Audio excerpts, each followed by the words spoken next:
मेरे पास कांग्रेस को सपोर्ट करने का एक भी रीजन नहीं है और मैं ये बात बहुत सोच समझ कर कह रहा हूँ। मेरी नजर में कांग्रेस एक देशद्रोही पार्टी है, एक एंटी नेशनल पार्टी है। अब सवाल ये है कि मैं ऐसा क्यों कह रहा हूँ, क्योंकि कांग्रेस को सपोर्ट करने के मेरे पास एक भी मजबूत कारण नहीं है, लेकिन कांग्रेस और राहुल गांधी का विरोध करने के मेरे पास सैकड़ों कारण हैं। अगर उन सारे कारणों को गिनाने बैठ जाऊं तो शायद घंटों कम पड़ जाएं। मैं इतिहास में बहुत पीछे नहीं जाना चाहता, 1930 या उससे पहले की बातें भी छोड़ देते हैं। बात करते हैं हाल के वर्षों की। मैंने इनके नेताओं को, इनके लीडर्स को, इनके टॉप मोस्ट लीडर्स को आतंकवादियों का सपोर्ट करते हुए देखा है, आतंकवादियों के साथ हाथ मिलाते हुए देखा है, आतंकवादियों के साथ बैठकर खाना खाते हुए देखा है, आतंकवादियों की जी हुजूरी करते हुए देखा है, उनको बड़ा सम्मान देते हुए देखा है। मसूद अजहर जी के साथ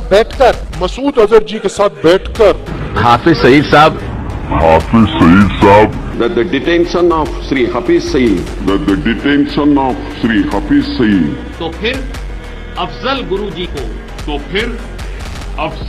जी को ओसामा जी जो हैं दूर पर ये ओसामा जी जो हैं एक आतंकवादी की फांसी रुकवाने के लिए न्यायालय से लड़ते हुए देखा है, एक आतंकवादी को बचाने के लिए पूरे हिंदू कम्युनिटी को आतंकवादी घोषित करते हुए देखा है। और तो और मैंने इनके पप्पू को भरे मंच में सबके सामने हिंदुत्व का मजाक बनाते हुए देखा है, हिंदू देवी देवताओं का मजाक बनाते हुए देखा है, भारत माता का मजाक बनाते हुए देखा है, राष्ट्रगान का, राष्ट्रगीत का मजाक बनाते हुए देखा है।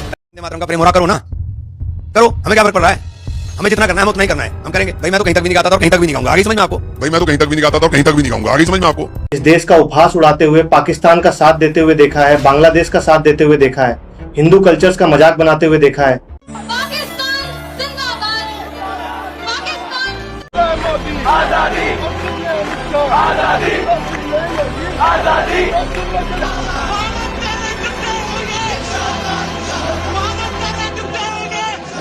सवाल यही है, जिस पार्टी के नेताओं के बयानों और राजनीतिक स्टैंड पर बार बार राष्ट्रहित को लेकर सवाल उठते रहे हों, उसे देशभक्त पार्टी कैसे माना जाए? मेरी नजर में यही वजह है कि कांग्रेस एक देशद्रोही पार्टी है। अब आते हैं मनुवाद और महिला स्वतंत्रता वाले मुद्दे। माइंडसेट है, मनुस्मृति का माइंडसेट, महिलाओं को दबाने का माइंडसेट, जिसमें ये बता रहा है कि देखो मनुस्मृति में कैसे लड़कियों को दबाया गया है, उनको घूमने की, खाने की, पहनने की आजादी नहीं दी गई, उनको बेड़ियों में बांध कर रखा गया है। उसी के सामने इतनी लड़कियां आती हैं, कोई घूंघट में नहीं, कोई जीन्स पहन के आ रही है, कोई टॉप पहन के आ रही है, कोई मतलब हर कोई अपनी मर्जी के कपड़े पहन के आ रही है। लेकिन एक लड़की जो इस मंदबुद्धि बालक के बाजू में खड़ी है बुर्का पहन के, उसको वो नहीं दिख रहा।